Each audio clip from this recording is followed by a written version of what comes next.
What's good, everybody? It's your boy Demetrius Anderson here with another inspirational video. I hope that you continue to be blessed. I hope that you continue to just strive for greatness. And remember, growth starts with you. Grief is something that we all face. Everything on this earth grieves. When it comes to the animals, I was watching this program about elephants and how this pack of elephants would take this trip every year to a water spot that their mothers and fathers took them to. And along that way, they would veer off and go to where an old elephant carcass was. And they would sit there for a little while. And then they would keep it moving. When it comes to dogs, I've seen a dog cry because his owner was gone and they wouldn't see him no more. When it comes to everything on this earth, we all grieve in this crazy situation. But no matter what, you got to know that you can make it through. And it gets to a point where sometime where we feel like we can't. There's 5 stages of grief. Denial is the first stage. We all start off denying what we see. We don't believe it at first. We can't comprehend it. So we say, nah, it didn't happen. It didn't happen. Somebody tell you that somebody that you know died. And you're like, nah, it can't be. It can't be. It couldn't have been that person. The next step is anger. After you hear that the person that you cared about died, committed suicide, died from old age, or whatever the case may be, you get angry. It makes you so angry, it makes your blood boil. And you can't take it. To the point where you move on to bargaining. You start asking God to bring that person back. You start asking, like, why did that person leave? Take me instead. Then you move on to depression. Depression is one of the lowest points. It's one of the lowest points. But and it's a low point to the point where a lot of people don't make it through. But the ones that do make it through move on to acceptance, which is the last stage, where we come to a mutual understanding about what happened, and we say, you know, hey, let God take the wheel. It happened for a reason. But the person that made these steps, this person said that these steps aren't back. They don't come back to back to back like that, which is very true. This is psychology. They don't. Sometimes you could be going through depression, anger, and denial all at the same time. Because when you actually physically lose someone and you love them so much, there is nothing nobody can say to you to make it feel better.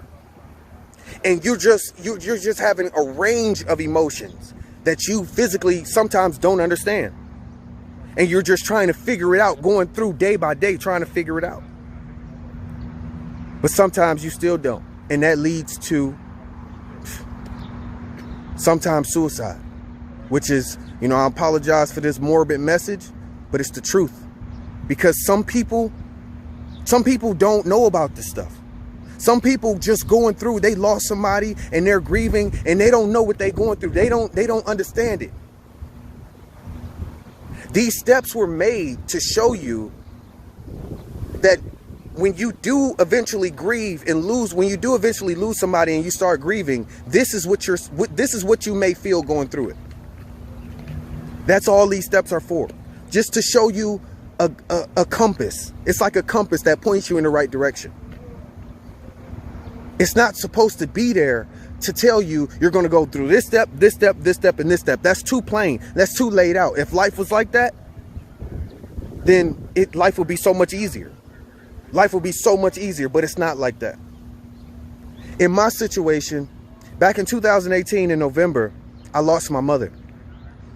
And it was like my whole life, I was taken care of from the age of 5 all the way up until I was 21. And it was like my whole life, I watched her body disintegrate in front of my eyes. And that made me value her more. But at the same time, it made me come to grips that I may not be with her too much longer. In my whole life, I had cried and I didn't want her to go. But when November 2018 came, November 24th, 2018 came, I had cried all the tears that I had to cry. I mean, I cried a little bit, but I had cried all the tears that I had to cry. And I didn't have anything left, because it was like I came to acceptance. I accepted it because, number one, she was 82. So, you know, God blessed her with that many years, and I thank God for it, because I needed her the whole time. And sometimes I feel like I still need her. But no matter what, I know that she's in a better place, so I accept it. I know that she don't have to suffer no more, so I accept it. I know that I don't have to worry about people mismanaging the way that they take care of her. I don't have to worry about that no more. And through this coronavirus, which is messed up, and I apologize for, I'm sorry for all the people that has lost their lives, and all the families that has suffered from this disease. I'm sorry. But I hope that you continue to be strong. Although I can't tell you how to grieve, I'm not here to tell you how to grieve. I just hope that you continue to be strong through every hard time. Sometimes, like I said, no matter what a person says, it may not be effective. But just know I love you, and I want you to be successful. I want you to feel great and feel loved, and know that person, although that person is gone, and although you may miss them, they're in a better place, because they don't have to suffer down here anymore. Now fast forward to March 11th, 2020. I faced the most horrific situation that I had ever been through when it comes to grief. My 1-year-old daughter died, and I was messed up. I'm still messed up to this day. That's why I'm talking about it. That's why I'm sitting here like, I just hope somebody get it. I just hope somebody just understand that you're not the only one. You're not the only one that's hurt. You're not the only one that lost somebody special to you. You really not, man. Like this is crazy. This is crazy. And that was my baby. That was my daughter. I'm about to cry right now. Like, this is crazy. But I know that she not suffering no more. I know that God got her. Although I want her here, she was only one. I feel like her life was cut short. But when it happened, I went through all 5 stages of grief so fast when we was in the hospital. I went through all 5 stages like a whirlwind, because I didn't know what to feel. I didn't know how to feel. I was so numb for months. I was numb. And that's why I'm talking about it now and not then, because now I kind of understand it a little bit better. But then I didn't. I didn't at all. And it hurt me so much. And it still hurts me to this day. I was to the point where a month later, last month, I couldn't, the whole time, let me go back. The whole time, after we left the hospital and stuff like that, I cried a little bit. But I had to be strong. for the people that I actually cared about. It wasn't time for me to cry. It was time for me to be strong. Just like at my mother's funeral, when everybody was crying, when everybody was sobbing and crying and missing her. I was sitting there because I knew that I did everything that I could. And I knew that I had to be strong for the people that I cared about. That it wasn't about me no more. It wasn't about my feelings. But let's go forward now. Back to April. In April, this is when I actually started to understand what was going on. I was sitting down in my basement one night and I was, rapping. I started rapping out of nowhere. I can't even rap, like I can't rap at all. I'm like horrible at it. But I started rapping and I started putting my son's name in it. I started putting my daughter's name in it. And I started to cry uncontrollably to the point where I'm like, why is this coming out like this? And then I started talking to myself and I started talking to God and I started to understand. I started to understand what I felt at that time, that moment, that I was so hurt and I was going through all of these steps. I had took a psychology class, so I heard these steps before, but I had never seen them because after seeing my mother lose her husband in 98, her son in 99, and this lady through my whole life didn't show that much emotion. And that's where I feel like I got that from. I feel like I was able to understand or able to move past it a little bit better because I seen a strong woman. I didn't physically see her cry, but every time I seen her, she was happy. She smiled or she was mad. Like, let's be real. She was mad. She was pinching people's cheeks and everything. But I seen that strong lady. And that's what made me stronger through my life.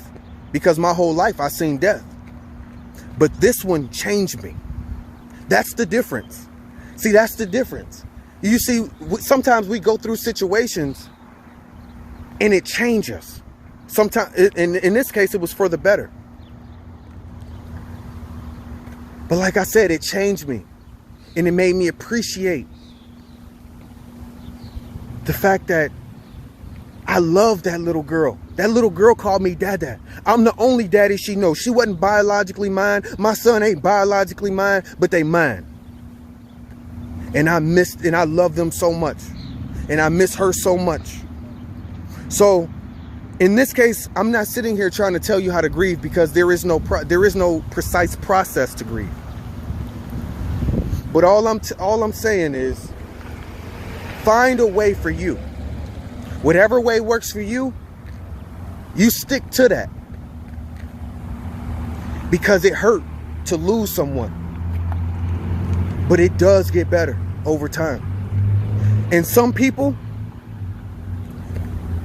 they can get over it. They can lose somebody and get over it in 5 minutes. Some people can lose people and get over it in 2 years. Maybe 3. 2 to 5 years. But others, they grieve for the rest of their life. So all I'm saying is be blessed. Understand that grief is a part of life. And through these trials and tribulations that we're going through today, I hope that you find peace. That's all I can hope for, is peace. I appreciate you for listening. And I hope you have a great day. Peace.